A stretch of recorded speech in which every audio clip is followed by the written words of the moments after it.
있습니다. 미국에서는 연방 대법원이 이 미국의 상호 관세가 적법한가 아닌가 이 부분을 지금 따지기 시작하고 있거든요. 그런데 예상과 달리 이 대법관 구성 중에서 보수적이라고 꼽히는 인사들조차도 트럼프 대통령의 관세 협상이 적법한가 지금 퀘스천 마크 의문을 제기하는 상황이라고 합니다.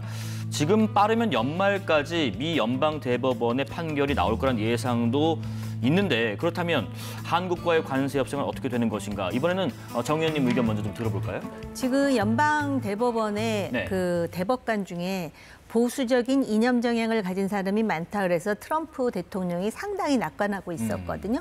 근데 이 사안이 연방 대법원까지 올라가는 거는 관세에 불만을 가진 다른 나라들이 어필한 게 아닙니다. 네네. 미국 내의 중소기업주들이 이렇게 관세를 올리면 우리가 도저히 먹고 살 길이 없다. 해가지고 지금 이 문제가 제기된 것이고 그렇죠. 그래서 지금 연방 대법원까지 올라갔고 그런 분위기를 뭐 보수 이념의 문제를 떠나서 이것도 국익인데 이 네네. 사람들도 합리적으로 판단하지 않겠습니까?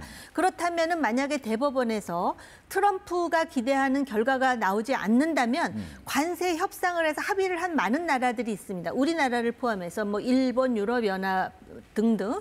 그러면은 이것이 이제 무효가 되는 거 아닙니까? 네. 그럼 우리는 다시 한미 FTA로 돌아가는 것 아니겠습니까? 그렇기 때문에 지금 우리는 이 부분에 대해서 예의주시할 의미가 상당히 크다라고 보여집니다면은 마치 또 대법원에서 결국은 관세 협상이 무효화될 것이다라는 걸 기대하는 듯 그러면서 지금 그 트럼프와 불과 며칠 만에 합의를 한 것에 대해서 우리가 상당히 시간을 지연하는 듯한 그런 불필요한 제스처를 쓸 필요는 없다라고 생각합니다. 자, 지금 뭐 대통령실에서 안보실장 등 관계자가 이제 좀 브리핑을 했는데 그런 내용이 있습니다. 한미가 팩트시트 관련해서 특히 안보 분야의 내용을 일부 수정 중이다라는 얘기가 있고 또 하나가 원자력 협정이랄지 뭐 동맹 현대화랄지 이런 여러 사안까지 아마 팩트시트에 담길 것으로 보인다고 했습니다. 최 의원님 그럼 여쭤볼게요. 지금 연방 대법원의 결과가 나올 때까지 좀 우리가 뭐 팩트시트에 기반한 그 이후의 후속이랄지 여러 가지 있어서 서명을 좀 미뤄야 하는 건지 현실적으로 또 그리고 만약에 이게 미룰 수가 있는 건지 정부는 그런 플랜 A와 B 어떤 대응을 좀 나서는 셈법도 좀 계산을 해야 되는지 싶습니다. 대법원 연방 법원의 결과를 우리가 유심히 네. 지켜는 봐야 되겠죠. 그러나 그 결과에 상관없이 지금 이미 한미 정상회담을 통해서 협상을 끝냈지 않습니까? 네네. 지금 팩트시트가 이제 막바지 이제 조율 중이고 곧 나올 텐데 신의성실의 원칙도 있고요. 또 우리가 10년간 200억 불씩 나눠서 지분하는 걸로 됐지 않습니까? 네네. 투자를 하는 것으로 이미 그걸 했기 때문에 당장에 어떤 결과가 나올지도 모르는 상황을 염두에 두고 이것을 가지고 우리가 뭐 레버리지를 다시 활용해서 협상을 늦춘다든지 서명을 늦춘다든지 이런 것은 바람직하지 않게 보입니다. 이미 협상한 대로 지켜나가면 되는 거죠. 네네. 10년 동안 하는 것이니까요. 그래서 미 연방법원의 결과도 유심히 보고 또 미국의 정치 상황도 봐야 될 것이며 또 미국 경제 상황이라든지 또 EU나 일본이 앞으로 어떻게 나올 것인가에 대해서도 우리가 유심히 또 보면서 네네. 충분히 시간적으로도 의미 있게 지켜보는 가운데에 다양한 시나리오들을 만들 수 있는 충분한 여건이 되기 때문에 네. 또 협상이 잘 됐기 때문에 굳이 그 연방 부분 때문에 지연하는 일은 없어야 되지 않겠나. 정부도 그렇게 생각할 걸로 봅니다. 아니 그렇긴 한데요. 그렇긴 한데 지금 야당에서 엄청난 돈이 3,500억 달러 아닙니까? 그리고 그 3,500억 달러에 대해서 일단 그 2,000억 달러는 200억 달러씩 나눠서 낸다 그러는데 그것이 어찌됐든 국가 재정이 들어가는 것인 만큼 MOU라 하더라도 이게 이제 무슨 협정이나 조약은 아니라 하더라도 국회의 동의를 구하는 형식을 구하는 자체가 시간을 버는 것 아니겠습니까? 근데 그거 자체를 왜 여당에서 거부하는지 전 이해가 안 됩니다. 그리고 사실은 200억 달러가 됐든 3,500억 달러가 됐든 이거는 우리의 어떤 재정 상태를 굉장히 흔드는 일인데 이러한 사태에 대해서 여야가 초당적으로 물론 야당이 굉장히 비판할 겁니다. 그럼에도 불구하고 설명하는 과정이 있어야 이것이 우여곡절 끝에 나중에 합의를 보더라도 책임을 여야가 공동으로 지는 것인데 그리고 그런 과정을 하다 보면 미국 대법원에서도 대충 결론이 나오지 않겠습니까? 아닙니까? 저는 그런 과정에 대해서 지금 정부가 합리적이고 또 나름대로 그 통합을 굉장히 강조한 대통령이었던 만큼 그 추진하는 게 필요하다라고 보여요. 저는 우리 정 의원님의 지적에 아주 동의를 하고요. 네. 역시 이제 국제 전문가시니까 정확한 지적을 해주셨는데 국회 동의나 비준이 필요하지 않다는 것이 아니라 지금은 MOU 차원이지 않습니까? 그래서 지금 당장에 국회 동의 절차나 비준 절차가 필요 없다는 것이고 다만 여야가 합의해서 계리안을 우리가 공동으로 채택한다든지 하면 할 수 있습니다. 그럼 여야가 이것을 뒷받침하기 위해서 또 야당의 여러 가지 지적들이 있으므로 여야가 지금 협의를 하고 있고 정부도 그걸 기다리겠다라고 하면 방금 정 의원님 말씀대로 충분한 시간적인 여유를 확보할 수도 있고 국회의 어떤 공동 결의안을 추진하는 것을 또 다른 그 마지막 팩트 시트 만드는 과정에서 우리가 또 협상의 지뢰 때도 활용할 수도 있는 것이거든요. 미국도 외회가 있으니까 얼마든지 거기서 양해가 되지 않겠습니까? 그런 여야의 어떤 국익을 전제로 한 협상이 아주 그 필요한 시기인데 또 지혜가 발동이 돼야 되는데 이거는 거의 그 국회가 서로 그 비본질적인 문제에 자꾸 얽매여가지고 이렇게 정쟁으로 일삼는 바람에 이 중요한 국회의 역할을 놓치고 있는 것이 상당히 안타깝다는 말씀을 거듭 드립니다. 자, 그리고 이 연장선상에서 이번 한미 협상의 성과 중에 하나로 꼽히고 있는 원자력 추진 잠수함 건조에 대해서 얘기를 잠깐 나누겠습니다. 지금 만들게 된다면 한국이냐 미국이냐 어디서 만드냐 이 얘기가 좀 다른 부분이 있는데 어제 위성락 국가안보실장은요 국내에서 만들 거라는 첫 언급을 했는데 잠깐 들어보겠습니다. 우리 수요에 맞는 잠수함을 추진하려고 하고 또 우리가 한국에서 지으려고 합니다.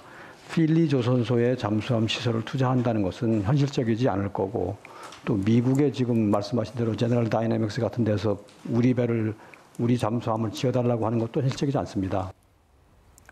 조금 전에도 대통령실에서 기자들에게 설명을 좀 했거든요. 다시 한번 강조를 했더라고요. 원자력 추진 잠수함의 선체는 한국에서 만드는 것이다. 한미 정상간 논의된 내용이다라고 했고 또 하나가 이 원자력 추진 잠수함 관련해서 선체와 원자로는 우리나라에서 만들고 연료는 미국에서 공급을 받는 것이다. 기존에 우리 측에서 얘기했던 것, 근데 트럼프 대통령 얘기는 좀 달랐죠. 미국 조선소에서 만들게 될 거라고 밝힌 바가 있고요. 근데 지금 위성락 실장의 지금 발언과 대통령실의 설명 그리고 트럼프 대통령의 입장이 좀 차이가 있는 부분 이게 최종적으로 어떻게 될지는 좀 봐야겠습니다만은 국내에서 잠수함을 이렇게 만드는 부분 이 방향에 대해서 의견을 좀 주신다면요. 저는 지금 들으면서도 제가 아직까지도 이해가 안 되는 부분이요. 한미 정상회담 하기 전에 저 위성락 실장이 공개적으로 무슨 얘기를 했냐면 이번에 관세 협상에서 우리의 부담이 커지잖아요. 그 대신에 안보와 관련해가지고 안보라기보다는 우리의 어떤 그 미래 에너지 수급과 관련해가지고 소위 원자력 발전소의 그 연료 문제, 즉 우라늄의 농축이라든지 또는 사용 후 해결료의 재처리와 관련해서 미국으로부터 뭔가 급부를 받을 것처럼 얘기를 했습니다. 그러다 정상회담에 소위 이제 트럼프와 우리 이 대통령이 앉아 있으면서 모두 발언으로 대통령이 핵 추진 잠수함 이야기를 꺼내면서 트럼프 대통령께서 오해가 있으신 것 같은데 하면서 그 얘기를 꺼내서 저는 어떻게 생각했냐면은 핵 추진 잠수함의 핵심이 뭐냐면은요. 이거는 핵무기를 싣는 잠수함이 아닙니다. 다시 그 대통령도 그 얘기를 했지만 그 뜻이 아니고 이 잠수함을 가동하려면은 원자력 발전소와 똑같은 추진체에 대한 가동 원리, 다시 말씀드리면은 그 연료로 농축 우라늄이 쓰이는 거거든요. 그래서 저는 오히려 핵 추진 잠수함 얘기를 하면서 우라늄 농축을 우리가 할 수 있도록 동의를 받기 위해서 그런 식으로 포괄적으로 제안을 한 게 아닌가라고 생각을 했는데 지금은 무슨 얘기를 하냐면은 우리가 만들려고 하는 잠수함은 미국과 같은 버지니아급의 큰 잠수함도 아니고 우리 현실에 맞는 잠수함을 우리 땅에서 만들겠다라는 거에 포커스를 맞추면서 연료는 미국에서 도입하겠다?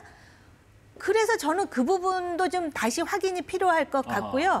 정말 핵 추진 잠수함에 대해서 미국이 동의를 했다면 그 자체도 굉장히 의미 있습니다. 왜냐하면은 솔직히 미국이 우리 이상으로 지금 신뢰하는 호주에 대해서 핵 추진 잠수함을 그 공여할 것처럼 하다가 나중에 트럼프가 또 말을 바꿔가지고 그 우여곡절 끝에 호주가 그 소가 많은 호주가 소를 미국으로부터 수입하겠다는 말까지 하지 않았습니까? 근데 그런 상황에서 우리에게 핵 추진 잠수함 오케이 했다라는 건 굉장히 의미 있는 일인데 그걸 굳이 미국의 필리 조선소에서 만들고 연료도 거기서 공급한다라는 거는 트럼프식의 또 독단이 아닌가 생각합니다. 그래서 이것도 앞으로 한국 정부가 협상을 해야 되는 상황이 아닌가. 근데 제가 볼 때 우리가 받을 수 있는 최적의 대안은 핵 추진 잠수함 카드도 확보하고 그다음에 핵 추진 잠수함을 운영할 그 우라늄 농축과 관련한 카드를 같이 확보하면 우리가 원자력의 평화적 이용, 즉 세계 6대 원자력 강국으로서 앞으로 원자력 발전소를 운영할 때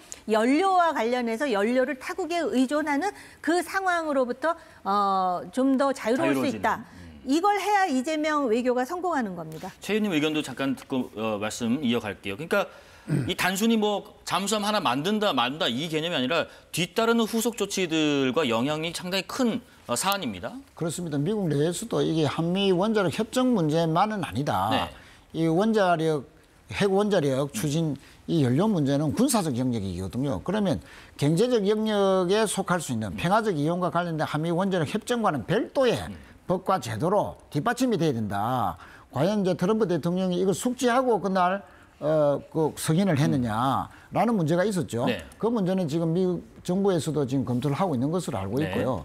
자, 경제적인 문제가 아니고 이 핵 그 연료 문제는 당연히 군사적 영역이기 때문에 별도 트랙에서 한미 간의 어떤 제도적 협약이 분명히 전개돼야 된다는 걸 상기시켜 드리고 싶고 네. 그러나 실제 우리가 이제 팩트시트를 완성할 때는 통상 문제만 있는 것이 아니죠. 지금 군사 문제도 함께 하는 것 아닙니까? 그렇습니다. 지금 그 주한미군의 전략적 유연성에 대한 동의 문제, 또 미국산 무기를 구입하는 문제, 더 올리는 문제, 네네. 또 주한미군의 방위비 분담을 정액하는 문제, 이 세 가지를 놓고도 끊임없는 협상을 해왔습니다. 그래서 마지막 이제 간세와 군사 분야를 하나의 패키지로서 다 이제 정리를 해야 되는 막바지에 있어서 이 이제 국내 건조 원칙은 우리의 이제 그 다른 것을 양보하더라도 관세는 이미 이제 밝히고 다 합의봤지만 군사적 영역에서도 양보를 하더라도 핵 추진 연료 부분은 반드시 우리가 따내야 되겠다. 네. 그래서 낮은 수준에서의 핵 자주권을 이번 참에 수군 사업을 한번 제대로 매듭지어 보겠다는 그 의지가 상당히 발동이 하고 있는 것 같습니다. 네.